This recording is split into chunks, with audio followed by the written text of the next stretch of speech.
Pemkab Tabanan menggelar gebyar vaksinasi dosis lanjutan booster COVID-19 di Gedung Kesenian I Ketut Maria Tabanan Jumat 14 Januari 2021.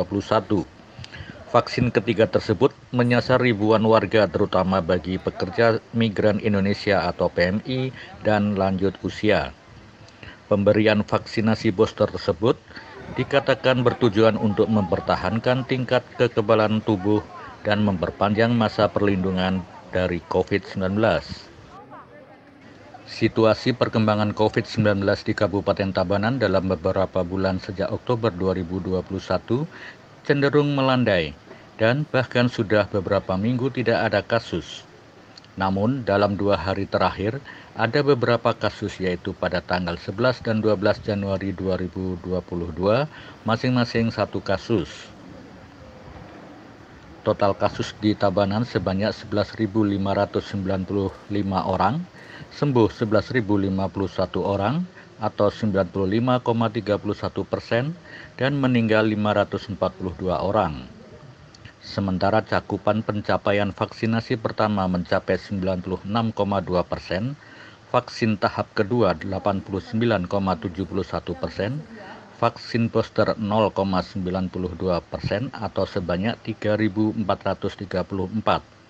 vaksin lansia tahap pertama 94,02%, vaksin lansia tahap kedua 86,45%, vaksin anak 6-11 tahun tahap pertama 101,87% dan tahap kedua 3,16%. Ya, semuanya, selamat pagi, saya semua teman-teman yang saya hormati. Pagi hari ini kita melakukan suatu kegiatan yang sangat luar biasa di Kabupaten Tabanan, gebyar vaksinasi booster lanjutan yang ketiga. Jadi sasaran kami ketika kita diskusi dengan tim medis, ada dinas kesehatan dan tim, bahwa kita utamakan sebenarnya lansia.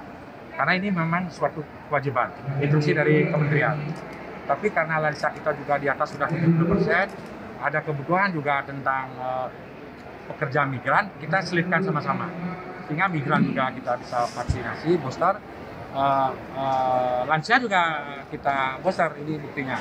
Nah, jadi dua-duanya kita sesuai dengan arahan dari kementerian. Hari ini kita menyiapkan sebenarnya vaksinasi sampai 20.000. Tapi hari ini kita sebagai gebyar, kita siapkan kurang lebih 1.400 vaksin itu per hari ini. Mudah-mudahan sampai jam 3 sudah selesai.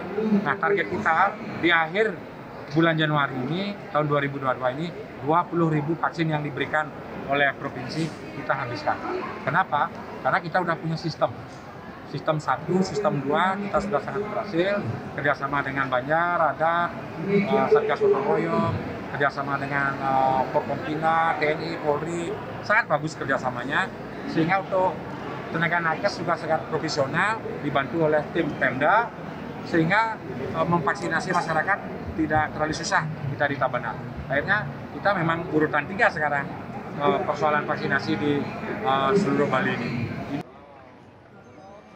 Pemberian vaksinasi booster COVID-19 masih difokuskan kepada PMI se-Kabupaten Tabanan, sebab PMI yang belum bisa berangkat beberapa waktu lalu terkendala vaksin tersebut.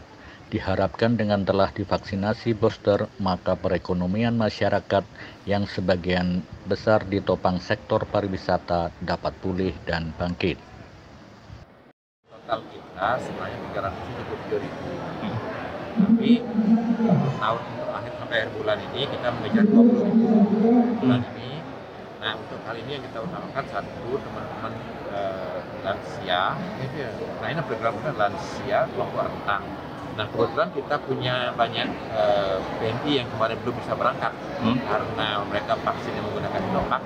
Maka untuk teman-teman PMI ya kita masukkan di prioritas juga akhirnya gitu ya. Kenapa Pak? Alasannya Mereka bisa berangkat. Pak, apakah memang ada satu ketentuan jenis ya, ke sejumlah negara memang jenis vaksin tersebut? Ada katanya Iya. itu ya. Ada beberapa negara yang tidak menerima vaksinasi Sinovac, mereka menerima AstraZeneca atau Moderna. Pak, kabarnya untuk di kawasan Eropa sendiri Sinovac tidak terima Pak. Nah untuk kali ini vaksinasi untuk PMI sendiri ditargetkan diberikan vaksinasi jenis apa Pak? AstraZeneca ya hari ini. Sementara itu, Kadis Kesehatan Tabanan Dr. Inyoman Susilo menyebutkan vaksin booster ini gratis bagi masyarakat usia 18 tahun ke atas yang telah mendapatkan vaksin lengkap yakni vaksin 1 dan vaksin tahap kedua. Untuk saat ini, vaksinasi booster difokuskan kepada PMI dan lansia karena masih banyak PMI terhambat yang akan berangkat ke luar negeri. Saya ikut vaksin ketiga ini untuk melengkapi dokumen keberangkatan. Rencananya untuk apa? Rencananya untuk berangkat ke kapal. Posisinya? Housekeeping. Beberapa tenaga PMI selama ini terhambat keberangkatannya ke luar negeri karena beberapa negara tidak menerima mereka walaupun sudah mendapatkan vaksin lengkap dengan vaksin Sinovac. Dengan vaksin booster ini diharapkan semua PMI tidak terhambat lagi ke luar negeri karena telah mendapatkan vaksin booster dengan menggunakan vaksin AstraZeneca.